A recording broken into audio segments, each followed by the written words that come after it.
In this video, I'm going to talk about YouTube camera equipment, as well as some of the things that I would personally recommend if you're starting out. With the Black Friday and Cyber Monday deals just around the corner, I reckon now would be the perfect time to start hunting down some of the deals, whether or not you're trying to upgrade or just get a new setup. So I'm going to break this video down into two different sections to make everything as digestible as possible. And I'll also throw in some bonus tips towards the end, so make sure you stick around. So let's first talk about camera equipment. I know this is going to sound very counterintuitive for a lot of you, but I would highly recommend simply holding off from buying a camera when you're first starting out. And there are two very good reasons for this. So reason number one is that most people already have a more than capable camera on them. And of course, I'm talking about your phone. It's perfectly fine to use your phone at the start to test the waters and experiment with YouTube to see if it's your thing. So coming from personal experience, the content of the video is far more important than the quality when you're first starting up. It doesn't matter if you're recording in 8K resolution. If the content is bad, then no one is going to watch it.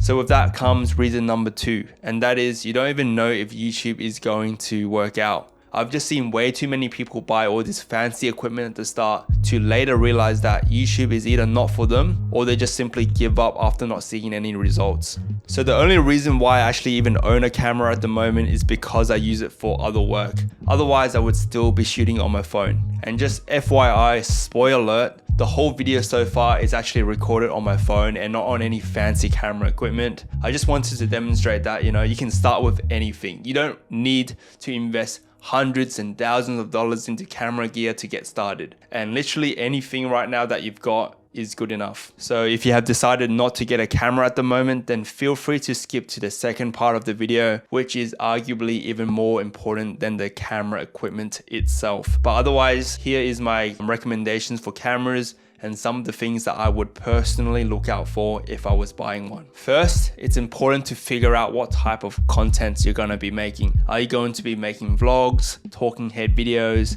Because depending on what you do, the camera that you pick will also differ. Some cameras are going to be better for vloggers, while some are better for talking head videos like this. So for example, currently I'm using the Sony ZV-E10 and I pair it with the Sigma 60mm f1.4 lens. So as you can see, this is a very bulky setup, but it doesn't really matter because I mostly make these talking head videos like you see right now, and the camera is always mounted on a tripod.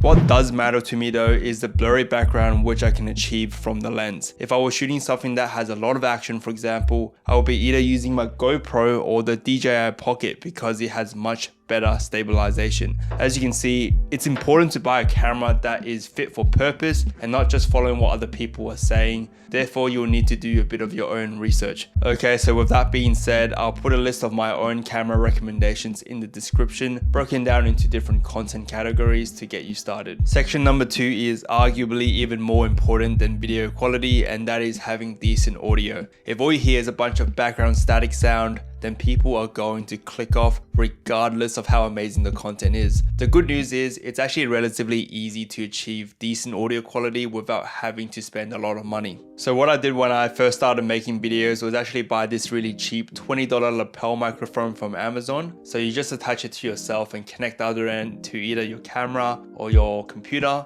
and you're pretty much good to go. And if you're not into wearing the mic, then I recommend you look into boom microphones. They normally clip onto your camera, or you can just use it externally. The one that I would personally recommend is the Rode Video Micro. I've used this one for a few years now and the audio quality is really good. And at the same time, it doesn't break the bank, which is very important. And by the way, everything that I talk about in this video will be linked below just to make your life a little easier. So for now, I honestly wouldn't recommend going any more high end than this, simply because it is not necessary. The microphone that I'm using now is the Shure MV7. The sound quality, as you can tell, is really good, but it's also going to run you like $250, which is a lot of money, especially when you're just getting started. Okay, so in the last and final section, I wanted to just give you all some general tips, which I found really helpful when I was just getting started myself. So tip number one is to actually plan out your videos before you even touch the camera. So write down some notes, plan out the shots you need. It will just make recording so much more easier knowing exactly how everything is structured. And tip number 2, this is such a big one, and that is plan out the thumbnail before you even make the video. The thumbnail is the first thing your audience is going to see. It really doesn't matter how good the content of the video is